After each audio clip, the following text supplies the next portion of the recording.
সূরা ইখলাস কখন পাঠ করলে সাথে সাথে ফলাফল পাবেন, ভালো করে বুঝেন।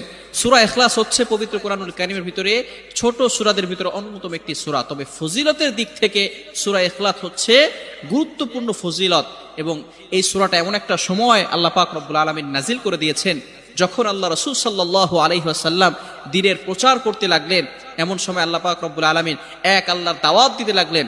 তখন কাফেররা আল্লাহ রাসূল সাল্লাল্লাহু আলাইহি সাল্লামকে কোশ্চেন করলো যে মুহাম্মদ, তুমি তো এক আল্লাহর দাওয়াত দাও, আমরা তো কোটি কোটি দেবতার পূজা করি, তারা আমাদের সমস্যার সমাধান করতে পারে না।